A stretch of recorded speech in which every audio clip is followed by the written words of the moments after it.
Hello दोस्तों, स्वागत है आप सभी का हमारी इस YouTube channel math in magic tips में। फ्रेंड्स, आज की इस वीडियो में हम लोग पढ़ने जा रहे हैं 10वीं कक्षा के मैथमेटिक्स का ऐसा इम्पोर्टेंट वीवाइस सबेटी क्वेश्चन जो कि आपके मैट्रिक के बोर्ड परीक्षा में 100% पूछे जा सकते हैं। यदि आप भी 10वीं के छात्र हैं और आपका भी टारगेट है मैथमेटिक्स के एग्जाम पेपर में 90+ मार्क्स लाना, तो वीडियो को शुरू से लेकर अंत तक देख के ही जाना। इस वीडियो में जितना भी क्वेश्चन लिया गया है वो सभी के सभी क्वेश्चन एनसीईआरटी पैटर्न पे आधारित क्वेश्चन है और इसी प्रकार के क्वेश्चन आपके बोर्ड परीक्षा में पूछे जाएंगे। तो चलिए फ्रेंड्स, बिना समय गवाए पहला क्वेश्चन का सलूशन देख लेते हैं। दोस्तों, जैसा कि मोबाइल स्क्रीन पे आज का पहला सवाल क्वेश्चन नंबर 1 को देख पा रहे होंगे। पहला सवाल कहता है कि 3 वर्ष पूर्व रहमान की आयु का व्यतक्रम और अब से 5 वर्ष बाद रहमान की आयु का व्यतक्रमों का योग 1/3 है, तो रहमान की वर्तमान आयु ज्ञात कीजिए। देखिए, यहाँ पे हम लोग बहुत सारे क्वेश्चनों का सलूशन करने वाले हैं, इसलिए तमाम क्वेश्चनों को बहुत ही जल्दी तरीके से, बहुत ही आसानी तरीके से सलूशन करते करते हम लोग आगे बढ़ेंगे, क्योंकि एग्जाम का समय काफी ही कम रह गया है। तो ऐसे में हम कोशिश करेंगे कि कम समय में ज्यादा क्वेश्चनों का सलूशन देखना। तो इसलिए हम यहाँ पे भाषा एग्जाम में कैसे लिखा जाता है बता देते हैं, याद कर लीजिए। इसी प्रकार से एग्जाम पेपर में लिख के चले आइएगा।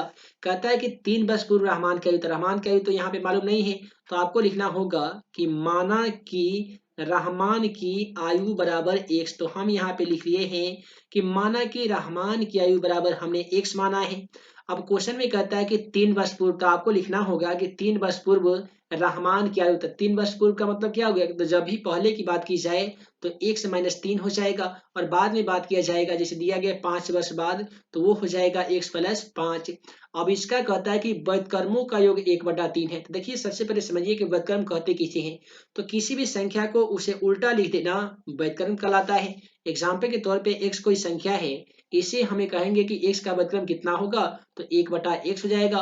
5 कोई संख्या है तो 5 का व्युत्क्रम कितना हो जाएगा, तो 1/5 हो जाएगा। या आप ऐसे समझ लीजिए कि किसी भी संख्या को 1 बट्टा में लिख देना व्युत्क्रम कहलाता है। तो x - 3 का व्युत्क्रम क्या हो जाएगा, तो 1/x - 3 हो जाएगा। ठीक उसी प्रकार से x + 5 के व्युत्क्रम 1/x + 5 हो जाएगा। अब यहाँ पे हम लिखेंगे प्रश्न से, यानी अकॉर्डिंग टू क्वेश्चन। दोस्तों, प्रश्न क्या कहता है कि 3 वर्ष पूर्व रहमान की आयु का व्युत्क्रम। तो 3 वर्ष पूर्व रहमान की आयु का व्युत्क्रम कितना है दोस्तों, तो 1/x - 3 है। तो हम लिखेंगे 1/x - 3। फिर से कहता है कि अब से 5 वर्ष बाद रहमान की आयु का व्युत्क्रम। तो यहाँ पे रहमान की आयु का व्युत्क्रम कितना है 5 वर्ष बाद, तो ये है 1/x + 5। तो हमने लिखा 1/x + 5। कहता है कि इसका योग यानी जोड़ कितना के बराबर है, तो क्वेश्चन के अकॉर्डिंग 1/3 के बराबर है। तो हम यहाँ पे 1/3 लिख देंगे, है ना जी। यहाँ तक समझने के बाद हम आसान तरीके से क्या करने वाले हैं कि बट्टा का इसका जोड़ बनाएंगे, यानी x - 3 और x + 5 का एलसीएम लेंगे। तो लिख देंगे x - 3 और यहाँ पे कर देंगे x + 5। अब हमें क्रॉस मल्टीप्लिकेशन कर देना है, यानी x + 5 में यदि हम x से गुना कर देंगे तो x + 5 होगा। ठीक है, उसके बाद प्लस का प्लस लिखेंगे। x - 3 में यदि हम 1 से गुना कर देंगे तो x - 3 का x - 3 ही होगा। यहाँ पे 1/3 है, इसे सेम टू सेम हम रहने देंगे। उसके बाद वाला स्टेप तो काफी सिंपल है मेरे भाई। क्या करना है आपको, देखिए यहाँ पे आपको क्रॉस गुना कर देना है, यानी x में 1 से गुना कीजिएगा तो ये x² हो जाएगा। x में यदि देखिए -3 और +5 मिलकर -2 हो जाएगा, और 2 में यदि आप 1 से गुना कर देंगे तो कितना हो जाएगा, यहाँ पे +2x हो जाएगा। ठीक है, और 5 में -3 से गुना कीजिएगा तो 5 दिया ये -15 हो जाएगा। यहाँ पे देखिए कि x में यदि आप x को ऐड करेंगे तो ये आपका 2x हो जाएगा। प्लस का प्लस लिखिएगा।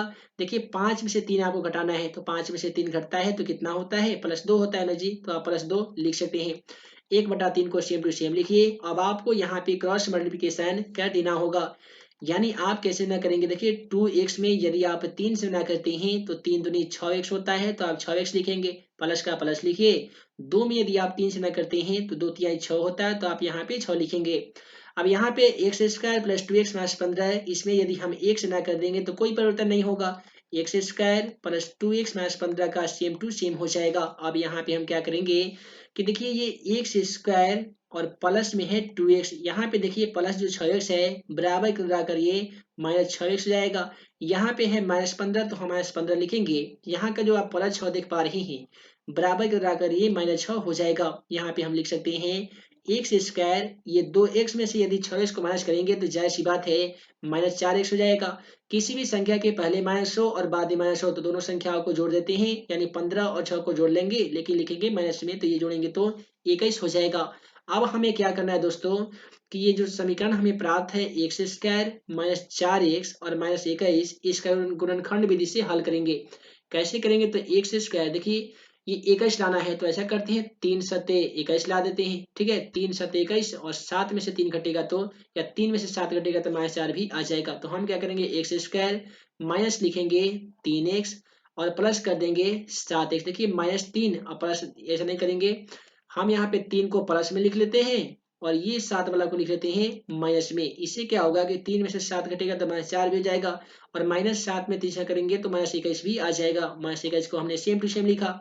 दोनों में कॉमन हमारा x मिल गया है तो x को कॉमन करेंगे तो यहाँ पे x + 3 हो जाएगा। यहाँ से दोस्तों -7 को कॉमन करेंगे तो यहाँ पे x था तो यहाँ पे x जाएगा और 7 या 21 यानी माइनस माइनस मिलकर यहाँ पे +3 हो जाएगा। अब ये दोनों संख्याओं को हमें एक साथ लिखना होगा, यानी x - 7 को हमने एक साथ लिखा और x + 3 को हमने एक साथ लिखा। यदि x - 7 बराबर 0 होती हैं तो x बराबर दोस्तों क्या हो जाएंगे, तो 7 हो जाएंगे। उसी प्रकार से x + 3 बराबर 0 तो x बराबर हो जाएगा -3। आप सभी को मालूम होगा कि उम्र का आंसर हमेशा माइनस में नहीं आता है, तो इसलिए प्लस वाला हमारा आंसर हो जाएगा। तो रहमान की आयु हमने x माना था तो x का मान हमारा 7 आया है, अतः हम कह सकते हैं कि रहमान की वर्तमान आयु जो होगी वो 7 वर्ष हो जाएगी। इसी प्रकार से अगला सवाल क्वेश्चन नंबर 2 को देख लीजिए। दोस्तों क्वेश्चन नंबर 2 कहता है कि यदि ए में दिया गया 6,1, बी में दिया गया 8,2, सी में दिया गया 9,4 तथा डी में दिया गया p,4 एक समानांतर चतुर्भुज के शीर्ष है तो p का मान ज्ञात कीजिए। यहाँ पे समानांतर चतुर्भुज हम लोग आसानी तरीके से इस प्रकार से बना लेंगे और इसका जो मान है उसका मान हम आसानी तरीके से लिख देंगे। सबसे पहले यहाँ पे हम a लिखते हैं, यहाँ पे करते हैं b, ये c हो गया और यहाँ पे d हो गया। a का जो यहाँ पे शीर्ष दिया गया है वो 6,1 है तो हमने 6,1 लिखा। b में दिया गया 8,1 तो हमने यहाँ पे 8,1 लिख दिए हैं। उसके बाद में c में 9,4 दिया गया है तो 9,4 लिख देंगे। डी में दिया गया है p,4 तो आप यहाँ पे p,4 लिख सकते हैं। अब यहाँ पे हम क्या करेंगे कि देखिए हम यहाँ पे दोनों विकर्ण को एक दूसरे से मिला देंगे, ठीक है। इसे भी हम यहाँ पे मिला देंगे क्योंकि हमें p का मान ज्ञात करना है। अब यहाँ पे जो प्रतिच्छेदी बिंदु हो गया इसका नाम हम क्वेश्चन के अकॉर्डिंग ए रख लेंगे। अब यहाँ पे हम क्या करेंगे, लिखेंगे कि AC का मध्य बिंदु O का निर्देशांक। तो देखिए यहाँ पे हम लिखेंगे AC का मध्य बिंदु, आप यहाँ पे लिख लीजिएगा, हम केवल बता देते हैं AC का मध्य बिंदु O का निर्देशांक। इसका एक फॉर्मूला आता है x बराबर x1 + x2 बटा 2 होते हैं तो वहीं पे y बराबर y1 + y2 बटा 2 होता है। आपको देखना केवल AC में ही है। तो यहाँ पे x1 + x2 दिया गया है तो x1 का मान 6 है तो वहाँ पे x2 का मान 9 है तो यहाँ पे लिखेंगे 6 + 9 बटा 2 कर देंगे तो 9 6 कितना होता है दोस्तों, 15 बटा 2 होता है ना जी। अब यहाँ पे चाहिए y1 + y2 का मान, ठीक है। यहाँ पे 1 मिलेगा और y2 का मान 4 मिलेगा तो आप यहाँ पे लिख सकते हैं 1 + 4 बटा 2 यानी 4 और 1 मिलकर 5 बटा 2 हो जाएगा। ठीक उसी प्रकार से अब हम ज्ञात करेंगे DB या DA या BD कर सकते हैं। DB का मध्य बिंदु O का निर्देशांक, यहाँ पे आप लिखेंगे कि DB का मध्य बिंदु किसका निर्देशांक दोस्तों, तो O का निर्देशांक, ठीक है। अब यहाँ पे DB का मध्य बिंदु O का निर्देशांक, यहाँ पे भी हमने वही फॉर्मूला को अप्लाई करना होगा। x1 + x2 बटा 2 करेंगे तो वहां पे कर देंगे y1 + y2 बटा 2। समझ में आ रहा है ना जी। अब देखिए क्या करेंगे कि इसमें हमें चाहिए x1 का मान, तो x1 का मान यहाँ पे p है, यहाँ पे x2 का मान 8 है तो आप यहाँ पे लिखेंगे p + 8 बटा 2, इसे ज्यों का त्यों छोड़ देना है। y1 का मान यहाँ पे 4 है तो यहाँ पे 1 है तो आपको लिखना होगा 4 + 1 बटा 2 यानी ये 5 बटा 2। इतना ज्ञात करने के बाद में हमें ये पता चलता है कि ये भी 5 बटा 2 है और यहाँ पे भी 5 बटा 2 आ गया है। तो जब इसका मान समान है तो इसका मान भी आपस में समान होनी चाहिए, इससे आपका p का मान ज्ञात हो जाएगा। देखिए 15/2 है तो आप यहाँ पे 15/2 लिखेंगे। यहाँ पे p प्लस 8/2 है तो लिखेंगे p प्लस 8/2। 2 से 2 हमारा कट जाएगा तो यहाँ पे है 15। ये जो आप प्लस 8 देख पा रहे हैं बराबर के लगाकर ये -8 हो जाएगा। यहाँ पे बचेगा केवल p, अर्थात p बराबर 15 में से 8 घटाएंगे तो 7 हो जाएगा। तो इस प्रकार से क्वेश्चन नंबर 2 का भी सही जवाब हमारा 7 होगा। p का जो मान आने वाला है वो 7 हो जाएगा। आइए इसी प्रकार से अगला सवाल क्वेश्चन नंबर 3 को देख लेते हैं। है दोस्तों, अगला सवाल यहाँ पे क्वेश्चन नंबर 3 बहुत ही इंपोर्टेंट है। मैट्रिक एग्जाम पेपर के दृष्टिकोण से ये क्वेश्चन बार बार पूछा जा चुका है। देखिए क्वेश्चन क्या कहता है कि एक बिंदु Q से जो वृत्त के स्पर्श रेखा की लंबाई 24 सेमी है, Q से केंद्र की दूरी 25 सेमी है, तो वृत्त की त्रिज्या ज्ञात कीजिए। सबसे पहले आप सभी को एक वृत्त यहाँ पे बना लेना होगा। वृत्त बना लीजिएगा तो कहता है कि एक बिंदु Q से वृत्त के स्पर्श रेखा की लंबाई। देखिए एक बिंदु मान लेते हैं कि यहाँ पे कोई बिंदु है जिसका नाम क्वेश्चन के अकॉर्डिंग Q है। तो एक वृत्त पर स्पर्श रेखा की लंबाई 24 सेमी है। तो यहाँ से एक हम वृत्त पर स्पर्श रेखा डाल देंगे इस प्रकार से। इसका जो लंबाई है क्वेश्चन के अकॉर्डिंग 24 सेमी दिया गया है।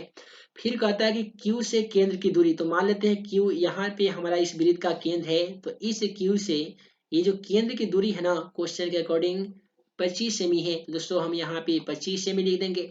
अब कहता है कि इसका त्रिज्या ज्ञात कीजिए। त्रिज्या का मतलब यदि हम यहाँ पे O मानते हैं तो यहाँ पे लिख देते हैं P। तो ये हो जाएगा POQ या OPQ। ठीक है, तो यही हमें ज्ञात करना है, अर्थात OP त्रिज्या का मान हमें ज्ञात करना होगा। तो हम आसान सा फॉर्मूला का यूज करेंगे। OP हमें ज्ञात करना है ना जी। तो हम क्या करेंगे, लिखेंगे कि OQ का स्क्वायर, यहाँ पे फॉर्मूला हम तैयार कर रहे हैं। OQ का कर देंगे स्क्वायर माइनस कर देंगे PQ का स्क्वायर, यहाँ पे कर देंगे PQ का स्क्वायर। ठीक है, अब देखिए OQ का जो मान है क्वेश्चन के अकॉर्डिंग दोस्तों 25 सेमी दिया गया है। तो आप यहाँ पे 25 सेमी का स्क्वायर कर देंगे। PQ का मान यहाँ पे 24 सेमी दिया गया है। तो 24 का भी स्क्वायर यहाँ पे आसानी तरीके से आप कर सकते हैं। आइए यहाँ पे 24 का स्क्वायर भी हमने कर लिया। अब क्या करना है कि 25 का स्क्वायर है तो 25 का स्क्वायर करेंगे तो दोस्तों 6 से 25 होता है। वहीं पे 24 का स्क्वायर जो है ये 576 होते हैं। अब इसमें से यदि आप घटा लीजिएगा तो 15 में से 6 जाएगा तो आपका 9 बचेगा।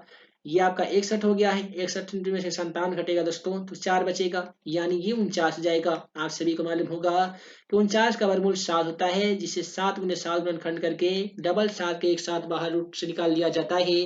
तो इस प्रकार से वृत्त की त्रिज्या अर्थात r का जो मान आने वाला है वो 7 सेमी हो जाएगा। इसी प्रकार से अगला सवाल क्वेश्चन नंबर 4 को देख लीजिए। ऐसा सवाल भी मैट्रिक एग्जाम पेपर में 5 नंबर में पूछे जाते हैं। कहता है कि यदि किसी संख्या तथा उसके व्युत्क्रमों का योग 10/3 है तो उसकी संख्या ज्ञात कीजिए। देखिए कहता है कि कोई संख्या मान लेते हमने x माना, फिर कहता है कि कोई संख्या और उसके व्युत्क्रम। तो अगर कोई संख्या हमने x माना तो उसका व्युत्क्रम कितना हो जाएगा, तो 1/x हो जाएगा। फिर से कहता है कि इसका योग यानी जोड़ दोस्तों कितना के बराबर है, तो 10/3 के बराबर है। समझ आया ना जी। देखिए आपको एग्जाम पेपर में इसका भाषा कुछ इस प्रकार से लिखना है कि माना कि संख्या बराबर x, फिर नीचे लिखिएगा व्युत्क्रम बराबर 1/x। अब यहाँ पे लिखिएगा अकॉर्डिंग टू क्वेश्चन, अर्थात प्रश्न से। प्रश्न कहता है कि कोई संख्या अर्थात x और उसका व्युत्क्रम यानी 1/x दोनों का योग यानी जोड़ 10/3 के बराबर है। अब यहाँ पे हम क्या करेंगे कि 1 और x का एलसीएम लेंगे। 1 और x का एलसीएम लेंगे तो हमारा x ही होगा। अब हमें क्रॉस मल्टीप्लिकेशन करना है। x में 1 से गुना करेंगे तो दोस्तों x स्क्वायर हो जाएगा। 1 में x गुना करेंगे तो ये 1 हो जाएगा। अब यहाँ पे 10/3 दिया गया है तो 10/3 को सेम टू सेम उतार देंगे। अब यहाँ पे जरा ध्यान दीजिएगा, x स्क्वायर में यदि हम 3 से ना कर दें तो ये हमारा 3x स्क्वायर हो जाएगा, प्लस 3 में x ना करेंगे तो 3 हो जाएगा। 10 में x ना करेंगे तो यहाँ पे 10x हो जाएगा। आप जरा ध्यान दीजिए, यदि हम 3x स्क्वायर लिखते हैं, ये जो प्लस 10x है बराबर किधर आएगा, तो ये -10x हो जाएगा। प्लस 3 का प्लस 3 लिखेंगे, बराबर में लिखेंगे 0। अब यहाँ पे जरा ध्यान दीजिएगा, ध्यान देने वाली बात क्या है कि देखिए अब यहाँ पे हमें मूल ज्ञात करना है। मूल ज्ञात करने के लिए a का मान लिख लेंगे, 3 दिया गया है। b का मान लिख लेंगे, -10 है। c का मान लिख लेंगे, 3 दिया गया है। अब हम फॉर्मूला लगाएंगे, d का फॉर्मूला एक होता है b² - 4ac। b का मान क्वेश्चन के अकॉर्डिंग यहाँ पे -10 है तो -10 का स्क्वायर -4 गुने a का मान दोस्तों 3 है तो 3 लिखेंगे। c का मान भी 3 है, 10 का स्क्वायर कीजिएगा तो 10 दूनी 100 हो जाएगा। 3 तिया 9 और 9 चौका 36, यानी गुना कीजिएगा तो 36 आएगा। 100 में से 36 घटाइएगा तो आपका जो संख्या आ जाएगा वो 64 आ जाएगा। अब हमें ज्ञात करना है मूल, और मूल ज्ञात करने का एक आसान फॉर्मूला आप सभी को बता दें, वो होता है -b प्लस माइनस √d बटा 2a होता है। अब यहाँ पे हम क्या करने वाले हैं कि माइनस हमें चाहिए b का मान। यदि b का मान आप देखें तो ऑलरेडी माइनस में है, तो माइनस इंटू माइनस हम 10 लिखेंगे, प्लस माइनस √d का मान। d का मान यहाँ पे 64 आया था, क्योंकि हमने d का मान 64 निकाला है, तो 64 लिखेंगे बटा 2a, यानी 2 गुने a का मान। a का मान दोस्तों 3 है, तो आप भी यहाँ पे 3 लिख सकते हैं। अब यहाँ पे देखिए कि माइनस और माइनस मिलकर ये +10 हो जाएगा। प्लस माइनस को हम सेम टू सेम लिखे हैं। 64 का वर्गमूल यहाँ पे 8 होता है, तो हम 8 लिखेंगे। 3 में दूसरा कर दीजिएगा तो 3 दूनी 6 हो जाएगा। अब आपको अल्फा का मान ज्ञात करना होगा। दोस्तों अल्फा में प्लस लिखते हैं तो वहीं पे बीटा में लिखते हैं माइनस। तो अल्फा में क्या करेंगे कि 10 + 8 बटा 6 कर देंगे, यानी लिखेंगे 10 + 8 बटा 6। तो 10 और 8 कितना होते हैं? 18 होते हैं। 18 में 6 से भाग लगा देंगे तो 6 के 18, ये 3 मरतबे कट जाएगा। अब हमें ज्ञात करना है बीटा। बीटा में क्या करेंगे? 10 - 8 बटा 6 करेंगे। तो यहाँ पे देखिए 10 - 8 बटा 6, 10 में से 8 जाएगा तो 2, 2 बटा 6 कट के 2 एकम 2, 2 तिया 6, यानी 1 बटा 3 मरतबे कट जाएगा। इससे हमें ये पता चलता है कि कोई संख्या यदि 3 आया है तो जाहिर सी बात है उसका मतलब 1 बटा 3 होगा। और हमने इस क्वेश्चन का सोल्यूशन करके भी 3 और 1 बटा 3 ला ही दिया है। आइए इसी प्रकार से अगला सवाल क्वेश्चन नंबर 5 को देख लेते हैं। है दोस्तों, अगला सवाल मैट्रिक के एग्जाम के दृष्टिकोण से बहुत ही ज्यादा इंपोर्टेंट है। ठीक है जी। क्वेश्चन कहता है कि यदि अल्फा कोमा बीटा किसी द्विघात बहुपद 4x² - 4x+1 के मूल है, तो यहाँ पे दिया गया था अल्फा प्लस बीटा बटा अल्फा का मान क्या होगा। ठीक है जी, फिर से सुनिए।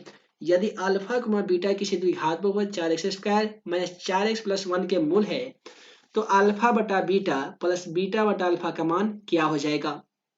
सबसे पहले ये आपका ए का मान है, दूसरा वाला बी का मान है, तो तीसरा वाला ये सी का मान है। तो हम सबसे पहले क्या करेंगे, मूलों का योगफल, जिसे हम लोग अल्फा प्लस बीटा कहते हैं, इसका फॉर्मूला -b बटा ए होता है। ठीक है जी।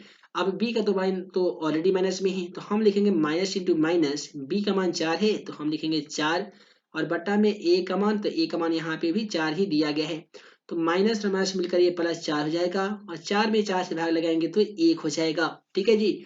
अब हमें ज्ञात करना है मूलों का गुणनफल। मूलों का गुणनफल को हम लोग अल्फा इंटू बीटा के नाम से जानते हैं। इसका आसान फॉर्मूला c बटा ए होता है।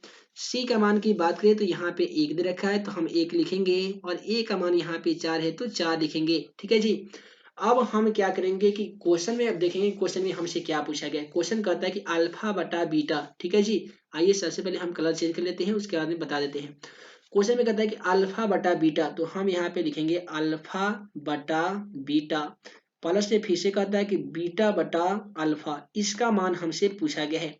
तो हम सबसे पहले इसका सॉल्यूशन करेंगे। बीटा और अल्फा का यदि हम एलसीएम लेंगे तो ये बीटा इंटू अल्फा या अल्फा इंटू बीटा हो जाएगा। ठीक है जी। अब अल्फा में अल्फा से गुना करेंगे तो ये हो जाएगा अल्फा का स्क्वायर, बीटा में बीटा से गुना करेंगे तो ये हो जाएगा बीटा का स्क्वायर। नीचे तो अल्फा इंटू बीटा का ये same to same alpha into beta ही रहेगा। अब ये फॉर्मूला बन गया A square plus B square. आप सभी को बता दें कि A square plus B square का फॉर्मूला क्या होता है, तो A plus B minus A 2ab होता है। ठीक है जी। तो हम यहाँ पे ए बी के बदले में लिखना होगा अल्फा प्लस बीटा का स्क्वायर, और माइनस में हो जाएगा 2 अल्फा इंटू बीटा। ठीक है।